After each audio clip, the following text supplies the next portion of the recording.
So joining me today, my name is Jason Etter. I'm from LTech here. I also have Craig Foote, who will be here as well. He's our technical rock star, as you can see. And also joining us is Gordon Short. He's the Director of Marketing and Business Development at Fujitsu Run My Process. And for any of those interesting questions that are a little outside of what Craig and I can answer, we'll have Gordon here too to jump in and assist us. So just to go through the agenda here, what I'm going to do is talk a little bit about LTech, then I'm going to talk about Fujitsu Run My Process. I'm going to talk a little bit about the business problems, some use cases there, go into the demonstrations, and we'll hopefully have a lot of fun understanding this. Okay, so who is LTech? I see a lot of familiar faces or names here. I don't see faces, I see names. That's right, I just remembered, earlier when I was introducing everyone, we also have Taka here, and he's part of Fujitsu Run My Process as well. He's a solution architect, so we actually have two members of the Fujitsu Run My Process team with us, and we're really excited to have them aboard. To jump back into this slide in terms of who is LTech, LTech was founded to provide enterprises with the best-of-breed technology solutions. Since then, we've evolved into a leading cloud service broker. We were an early Google Enterprise partner. We've helped hundreds, if not thousands, of customers benefit from Google Apps and the Google Search appliance, and we've also dived into Amazon Web Services and all kinds of different opportunities that present us. Our experience working with a diverse set of clients from startups to Fortune 500 companies has made us a trusted team in the enterprise class technology.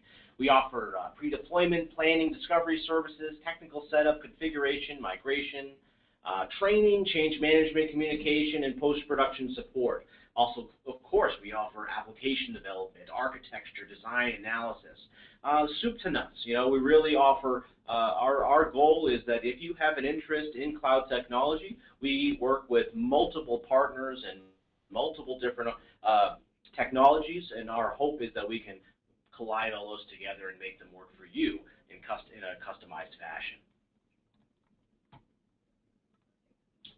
Also, please, if you're not already familiar, please go through ltech.com. That's where we have everything there. We have our upcoming webinars. We have our Twitter feed. We have all kinds of different information that's really valuable to you. And it goes through all of our different services, our solutions, products, etc. as well. So do feel free to join our newsletter through our website as well, and I'll be happy to stay in touch with you. So let's talk a little bit about Fujitsu and Fujitsu Run My Process. So they are the world's largest IT service provider, as you can see, with $47 billion in annual sales. Established in 1935. Look, frankly, if you haven't heard of Fujitsu, I would be surprised. They are, a wonderful company to work with, and now that they've paired up with Run My Process, they have even more to offer as well. And Run My Process started in 2007. In 2009, Gartner said they were one of the cool vendors in business process management, which is excellent, and I couldn't agree more.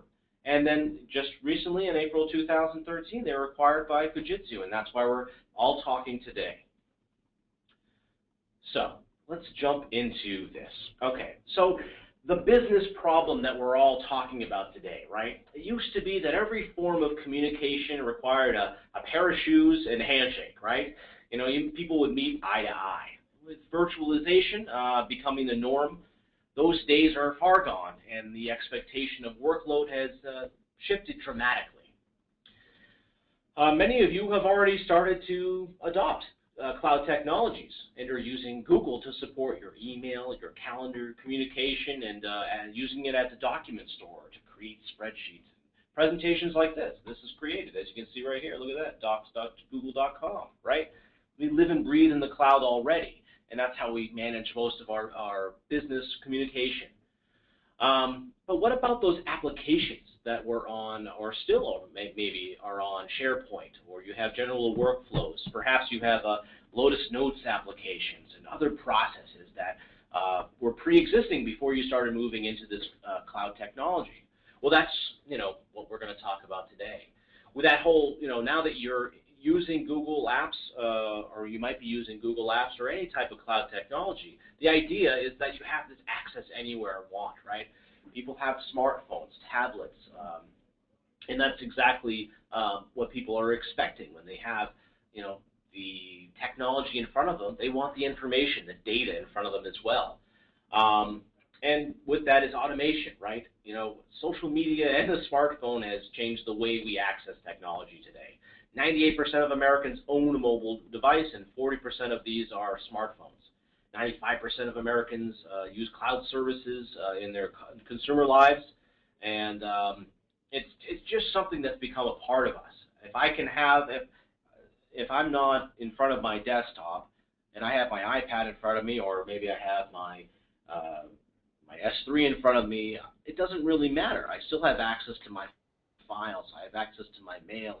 I have access to my calendar. I have access to communicate with people, right? That's the big step that's already happened with cloud technology. But what we're here today to talk about is, what about those processes, those workflows? And that's, I think, a really important question to ask, because if you're utilizing these great technologies, why wouldn't you want to adapt those applications, processes, and workflows integrated into that environment? So let's actually get a poll from everyone. So the first question we have is, what type of automation is missing in your Google environment? So you're going to see a poll come up real quick. Let me just minimize this to make sure it comes up.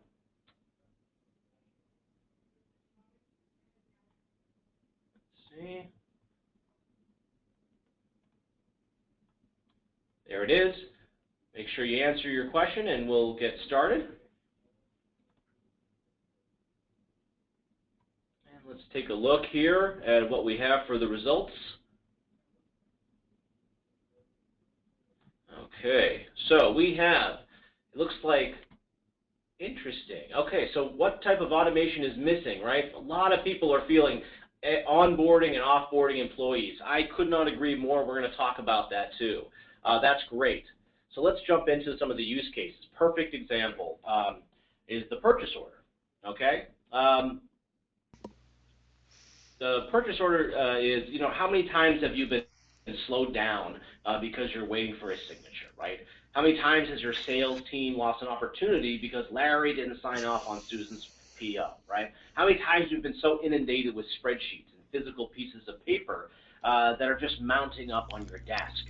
Well, this plays in perfectly with what Run My Process is, and I just want to feed you these ideas to put them in your minds as you're watching and thinking about this before we actually dive into the demo.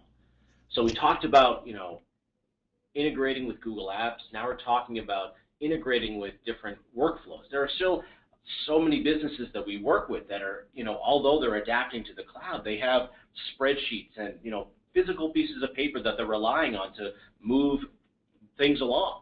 And, if you could automate that, if you could, integrate it with Google Drive and Calendar or Google Sites, those types of things, or maybe you want to connect it to Salesforce, something of that nature. This is exactly where Run My Process comes in. So let's ask another poll question. Do you have a need to replace paper-based processes with something more efficient? And I would be surprised if the results aren't a staggering yes. So let's see here.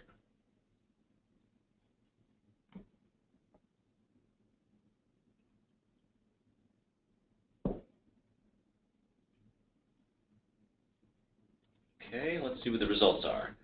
Yes. A staggering yes. It looks like everyone would like to replace all those paper processes, and as someone who uses Run My Process for some workflows, if not all, I could not agree more. Getting rid of that stack of paper that sits over there, not only is it environmentally friendly, but it's also really helpful in terms of being able to search and taking full advantage of these cloud technologies that you're using. So let's go to the next one, right? So a lot of you already said this is a big one, right? HR recruitment, hiring people is no simple task. Just to search through and scrub through hundreds, if not thousands, of applications or applicants is one thing, right? And that process all to itself could require, a pretty heavily inundated workflow itself. But then once you do hire new members, there's the whole onboarding process itself, right? There's forms that need to be filled out. There's reports that need to be sent. There's, different levels of management need to be informed. There's all kinds of training materials that need to be distributed. Signatures need to be stored. And, there's a lot of T's that have to be crossed and I's that have to be dotted, right? And with Run My Process, their goal is to simplify your HR experience. They want to track your recruiting process from start to finish, convert your candidate files into employment contracts in one click, and access employee information anytime, anywhere from any device, just like you would with all your other information you're already utilizing in Google Apps. So let's jump to another question here. Does your HR department utilize Drive, Mail, and Calendar and Hangouts for interviews? I think that's a great question. Let's see what people have to say with that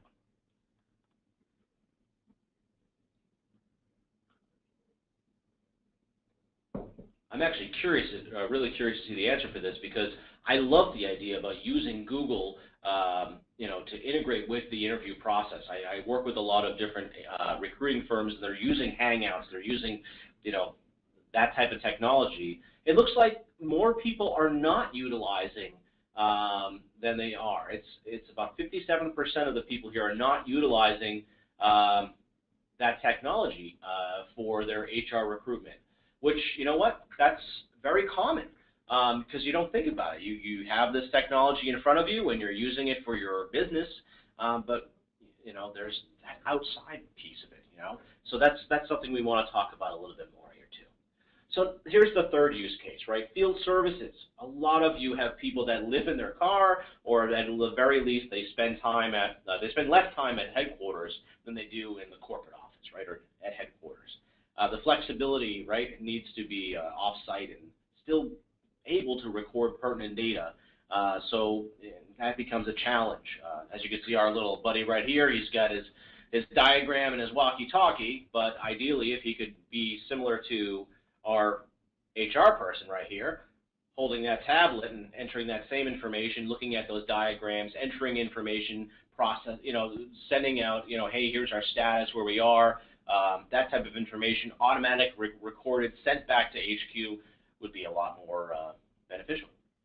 So for my process, they want to implement a continuous and reactive quality control system. They want to lower your failure rate through greater visibility and improve lead processing time in crisis situations as well. Great. Okay, so now what I'm going to do is I'm going to jump into the demonstration. So I want to show you an actual workflow, and I'm going to ask you to use your creativity here. So let me jump into here. There it is. So as you can see, I'm in Google, right? I'm in my Google Apps environment. This is a demo. My name is not Partner, but if you feel like you would like to call me Partner, I welcome that. You can say howdy, Partner, and I will respond. But as you can see here, I'm in Google Sites right now, and all of these different sites are actual, links to workflows. So for example, let's think about the HR example. Let's think about the field operations example. Let's think about the all the people that are still using paperwork instead of actual digital versions of this information. So let's go to this one right here, which is Purchase Requisition Application. I'm going to click on it. It's going to open up the site. So as you can see, this is loading now. Now what is it loading? It is loading all of the different data and information pertinent to all the different purchase requisitions that are out there. And I'm able to search for it however I want. I can get an idea and understanding of how many different requests are out, where the status is too. For example, if I want to say, hey, this one right here, the service manager still needs to approve this, right? If I'm managing this entire workflow, this is very helpful for me from a managerial standpoint, because I can just go click, open up the workflow, see where it is, and get an understanding of why hasn't the service manager approved this yet. This started in August of 2013, and why is this going on? I can automatically figure out what's going on here, contact that person, and get it going. Now let me take a step back and start a new workflow so we can kind of get a better feel for this process. So as you can see right here, I can just click on New Purchase Requisition, and it's going to take me into this platform. Now, the one you just saw already had Service Manager marked in blue. So this right here is, a little guide to show you where you are in this workflow. Now, what's nice, too, is this is completely customizable. So please don't think that this template is the only template available. This is the template that was created for this particular workflow, okay? Additionally, because I'm logged into Google Apps, it recognizes my username and my credentials, and without having to automatically enter it, it automatically just plops that information right in there for me. So if I want to start this process, it's already doing as much information ahead of the time for me as it can. So for this, what I'm going to do is I'm going to select the drop-down. For the sake of this demonstration, I'm just going to enter this. I'm only going to do it at 90%, and then I'm going to hit enter. Oh, and this is great. So how many times do you guys have, let's say you have virtualized, or you have a digital version of some workflows and things like that, and you still get bad data? Well, this, within Run My Process, you can absolutely customize it that people enter the right data so that, you can't proceed without doing it correctly. This allows me to upload information if I have it already. I don't in this particular case. I want to set a delivery date. Today's the 6th. And man, I'd love for it to be done by the 12th. I don't really have any observations here. I will be the person who will monitor this command for demo purposes only. But what I can do here, now imagine if I'm just filling this out on someone else's behalf, I can absolutely say no and select the right people that would need to do that. Okay? Again, completely customizable. So now I'm going to just click on Send Request, and away it goes. It says that. Now take a look right here. This is critical. So this is where the start of that historical data back in this is tracked. Okay? The second I send out my request, it's being recorded. Every little piece of information that I do to this is automatically timestamped and recorded and accessible, monitorable, all that fun stuff. So I'm going to click OK.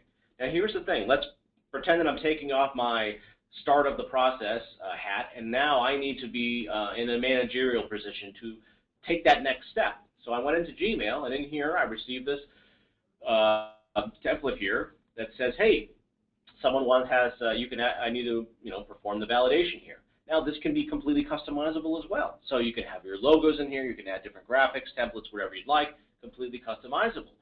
This one's pretty, vanilla, but what I can do is click right here, and it takes me to that workflow that we were just in. And knowing that I'm, knowing it my credentials, let's say that, it's Susan who needs to open it. If Susan opened it, over here would recognize that Susan's in this now, and now she needs to take part of step 2, which is the purchase department. And I'm going through, I'm validating things work, 100%, great, that's excellent. Quote reference, I'll just do ERT 54321, and that's, our very complicated coding system that we have here in process. And then I need to select a supplier. So I'm going to click on Select Supplier, and it's going to take me to everything that we've already had stored here. So I don't have to reference anything. I don't have to look anything up. I just click, I want John Smith to be the supplier, all set, and then boom, it just plops it right in, and then I'll start entering the rest of the data. I'll just say I need, let's see here, I need a new keyboard, mouse, etc. Right? We get the gist here. This is when people would start to enter in what needs to be dated here, and I'll just do computer, and then the price I'll just do 100. And then we'll say 7% tax, and we're good. And I'll do upon receipts, credit card, and I'll do 100 again. Okay, perfect. And then I will click approve. Voila, and so on and so forth. And this continues to go. And so if I go back into here, as you can see, this workflow just continues and continues and continues, right? So this is great, and I'm able to access all this information from this dashboard. I can change it. I'm able to monitor all of this information. Again, this entire dashboard is completely customizable. Now, here's one thing I did not point out yet, though. So let's say that you're in the meeting and you're in charge of this particular PO that's being sent out, and people are asking you, hey, where are we with that certain order? Well, it used to be, well, I'll go back to my desk and I'll let you know and all that. You could be on your mobile device, whatever it may be, your laptop, and you go into Google Drive and you just click on your respectable folder here, and you're able to see and track all of the forms that are being submitted in Google Drive. Now, this is completely up to you to have it customized this way, but I love this. So I'm an executive. I'm sitting here at the boardroom. Someone's asking me what the status of this purchase order is, and I see everything in front of me right here. I can tell you exactly what's going on. If this is my purchase order for my company, I know how to read and understand what this means and where it is. And if someone has a task that they have to attend to, they can have that too. Immediate, automated, this is exactly what people want, right? You want to be able to access this information anytime, anywhere, any place from any device. And that is exactly the type of technology that Fujitsu Run My Process offers you. Okay? So again, just to take a step back, I showed you this example, and this entire example can be completely customizable, right? Remember that. Remember that, what we're trying to do here is just to give you a glimpse at a dashboard, and think about all the data points that you can have access to. Think about, what environment your workplace has that requires these types of tasks, okay? And then after this, what I'm going to do is I'm going to hand it over to Craig, and he is going to actually show you a little bit more. But before we do that, let's do a poll, one more poll, which is what apps do you want to integrate with your business process, right? So maybe it's your CRM, it's your ERP, maybe you have a procurement system, online file storage, HR, applicant tracking, any of those things. All that applies, right? It's all about, what type of processes and workflows do you have in your organization that you would be interested in applying and integrate into your environment. And we'll see what the results are. Most people were looking for online file storage, HR applicant tracking, and procurement. Very interesting. Okay, well, that's great stuff. So I think that all applies. Now, and we'll talk about some great takeaways after we get to the next part, which is the actual demonstration of the portal. So what I'm going to do is I'm going to change this over to Craig, and we'll be set to go. There we go. All yours, Craig. Thanks, Jason. And let me know if you can't see my screen here, or on behalf of the users, just feel free to intervene if there's any audio issues or video issues. Looks great. All right. So this is the Run My Process development environment. And on the left, we have a navigation bar that allows us to jump to some of the various areas in Run My Process. In the middle, here's my home screen. This is the first screen that opens up. And you can see the projects that we have out here in our demo environment.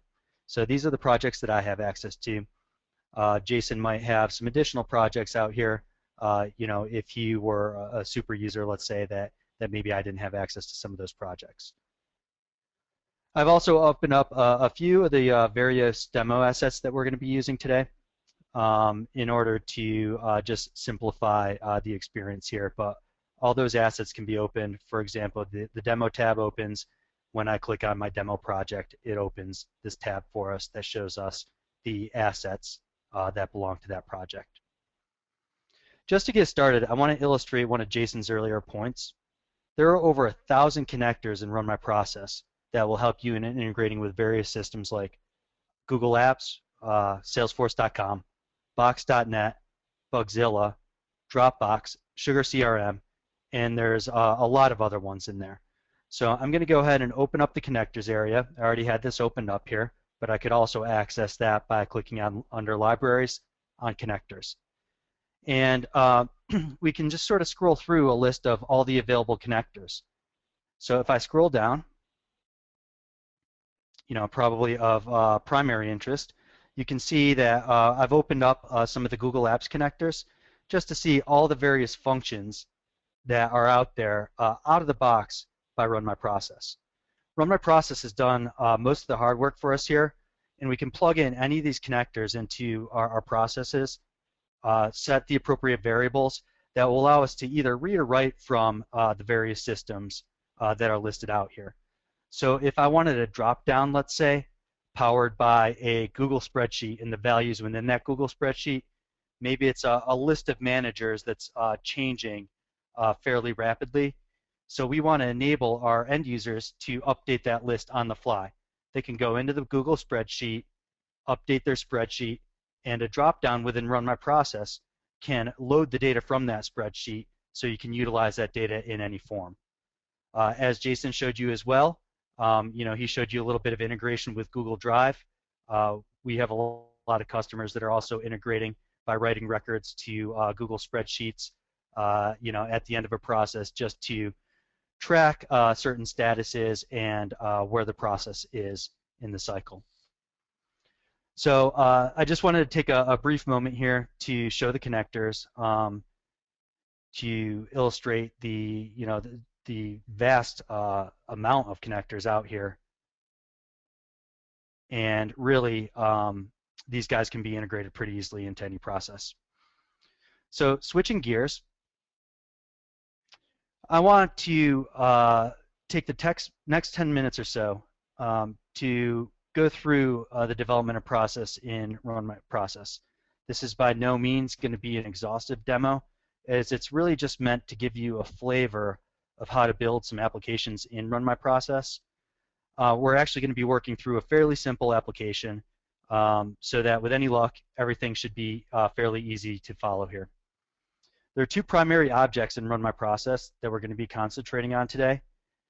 There's the web interface and then the process. So underneath my web interfaces here, you can see some of my demo web interfaces that we've created. And finally, under processes, you can see some of the back-end processes that we've created. A web interface is essentially the GUI or form that the end user is going to interact with. The process is the back-end workflow that links everything together for a given application. Both of these objects work together to deliver the full experience of an application. Without either of these two guys, we are not going to get too far in building a process. There are other important objects such as reports, connectors, composite APIs. These guys are a topic for another webinar. We're not going to focus on those, at least the development of those in today's webinar. But Jason did show you some examples of reports, dashboards, so on and so forth in the end user portion of the demo. So let's start by building a very simple web interface. So I'm going to click on New. Let's go to Web Interface, and we'll give this guy a name. It's 11.6 today. And after I give it a name, I'm going to go ahead and go to my Design tab. Now, there's essentially drop areas that allow me to place given widgets onto the screen. So maybe I want to start with, I don't know, 3 or 4 different widgets here. So I'm going to go ahead and just click plus a couple times to add a few different drop areas to hold my widgets. Now up here on the right, we have essentially a toolbox that allows us to look at all the various widgets that come out of the box for Run My Process. So, these are your drop-down lists, your radio buttons, text and email, date, number inputs, essentially all the types of interfaces that you're used to seeing on a web interface or a form. So I'm going to start here. Let's go ahead and create a text input. So with my drop area selected, I'm going to go ahead and click on text input. We're going to do 2 of these guys. All right. So my first one, I'm going to label this first name. Second one will be last name. And you can see how the label on the left-hand side here updates as I type in the properties area. Okay. Now I'd like two date widgets. So I'm going to click on my calendar icon up here, and I'm going to do from date and through date.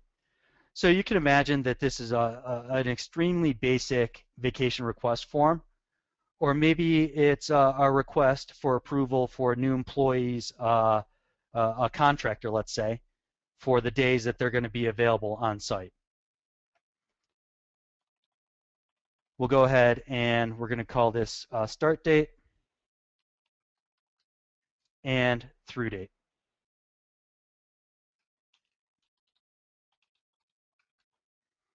Okay, so at this point, I'm going to add a submit button.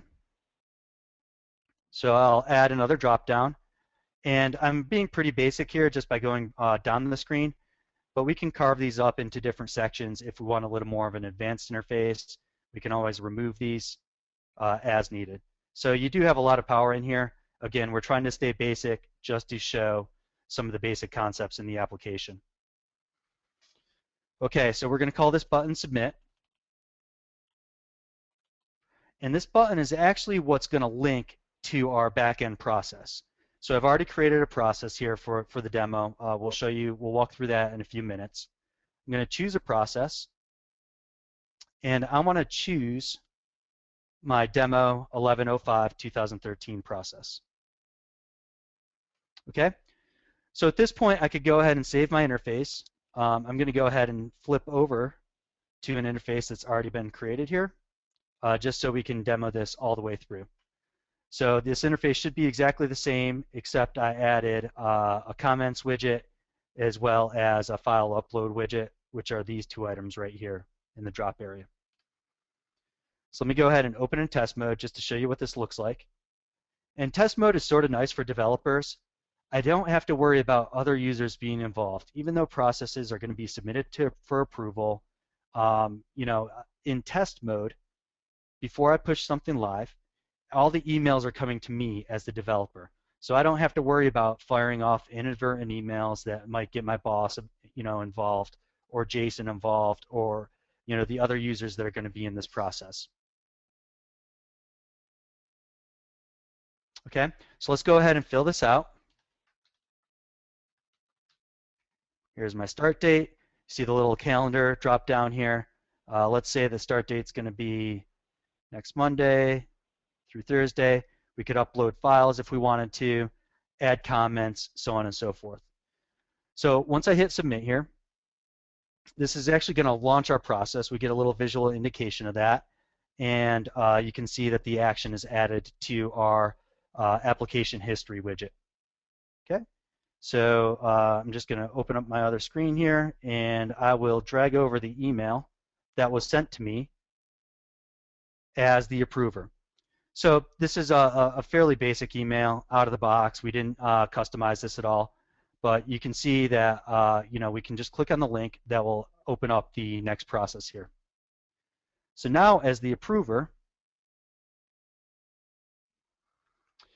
we have a secondary screen. The approver in this application, we designed it so that the approver does not have the ability to edit these fields.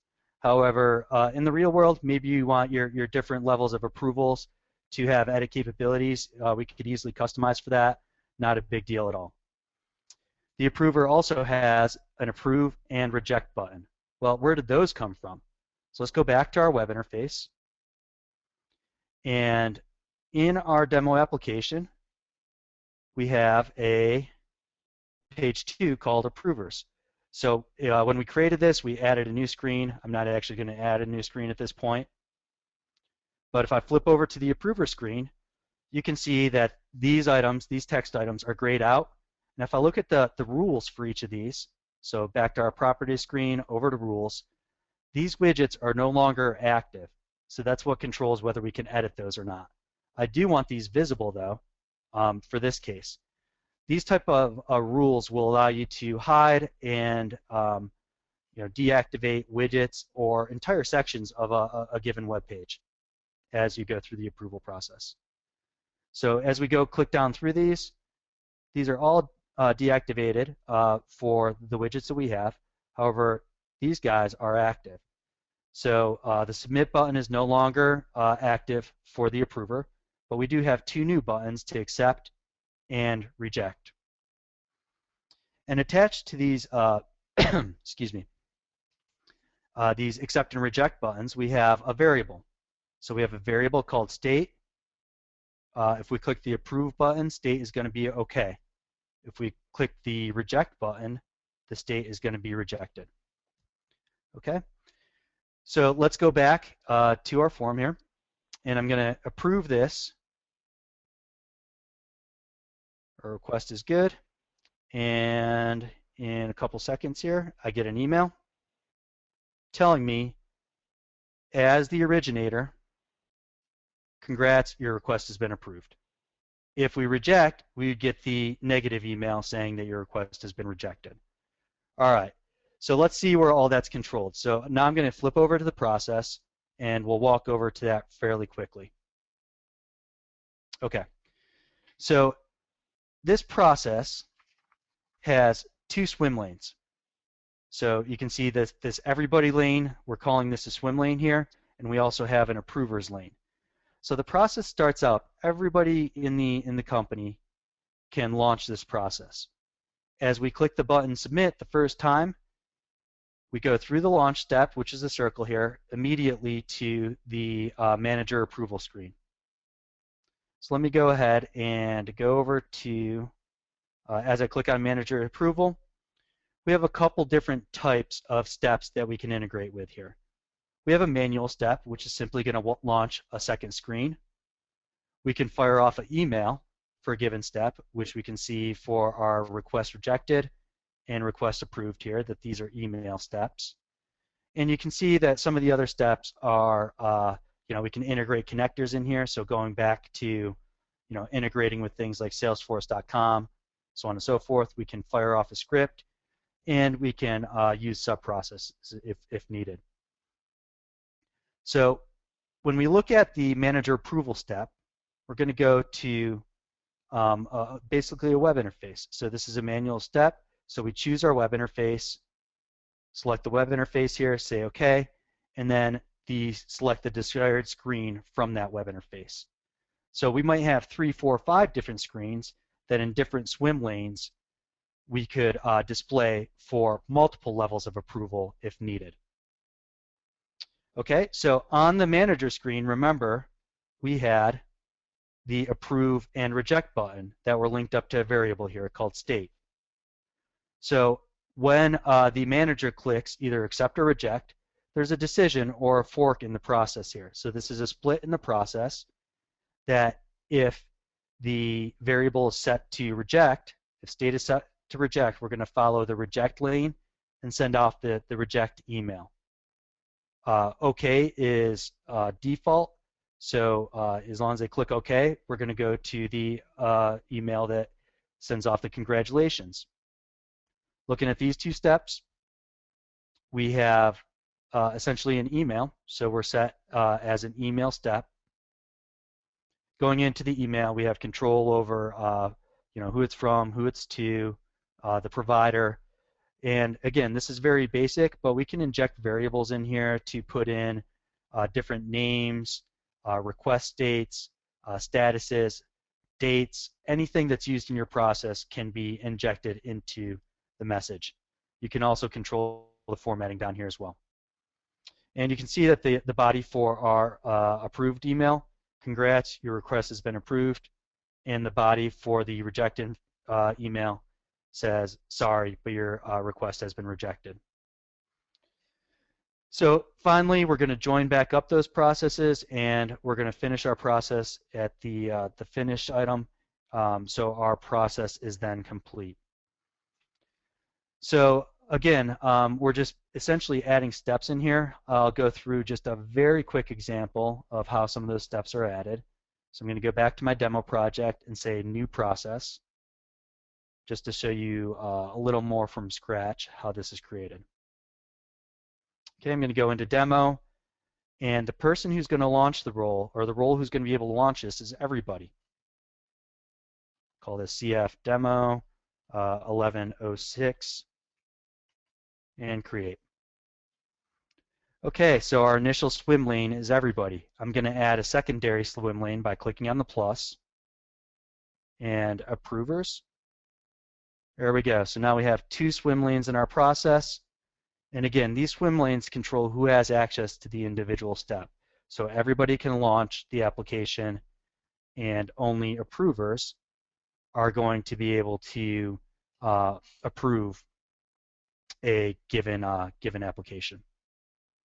Okay, so we'll select a manual step here. Assign, we're going to give it a name. Select a web interface. Say OK. And our screen is the approver screen. We could choose to notify via email if we want, but I don't want to take up too much time here filling out all the different variables. Let's go ahead and add in a split. We'll add in an email task for success, an email task for failure. We're going to join these back up. So just trying to give you an idea of how all these are created from scratch here. And finally, our ending step. Okay, and I have to join back up my failure process.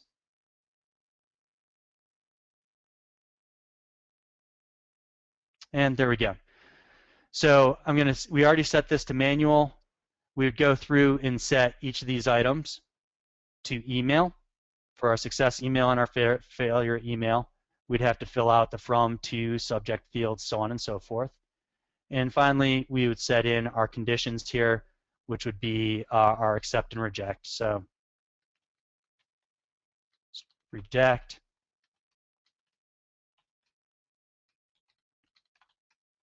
And then I'll have a default path for accept. So I'll say OK, and that will be default. So you can see that it labels the reject path and the accept path, so then we know how to set our emails. We can go in, set these steps to email, fill out the different providers from, to, steps, messages, so on and so forth, subjects, and then we'd have to do the same thing for our approval email. So reject versus approval on the path, join the path back up, and then it ends.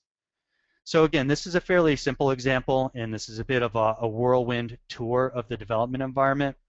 But you can see, in the matter of about 10 minutes, we were able to rapidly prototype and build a very basic application.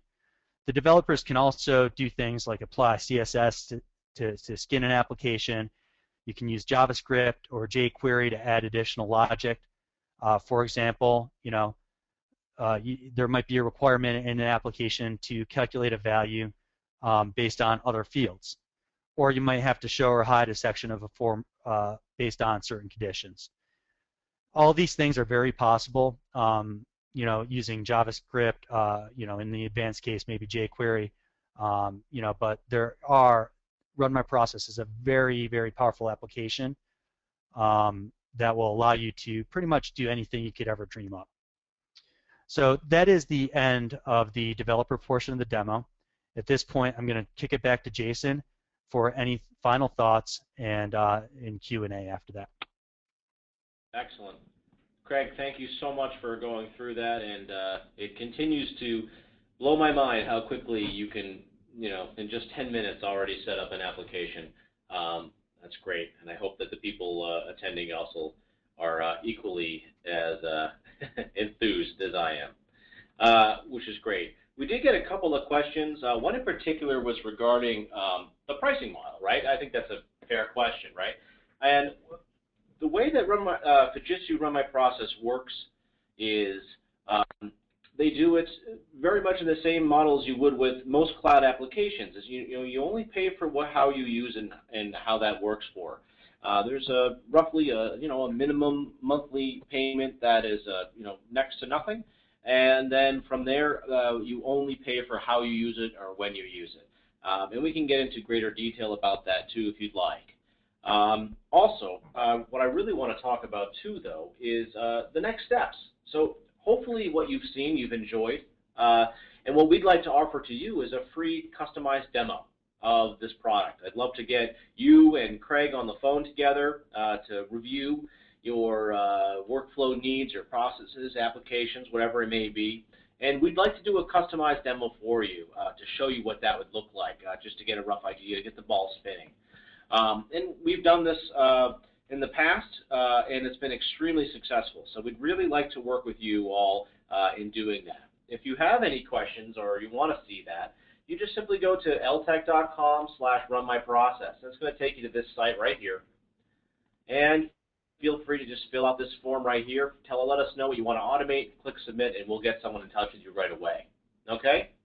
Or, of course, email me directly. I'd be happy to work with you.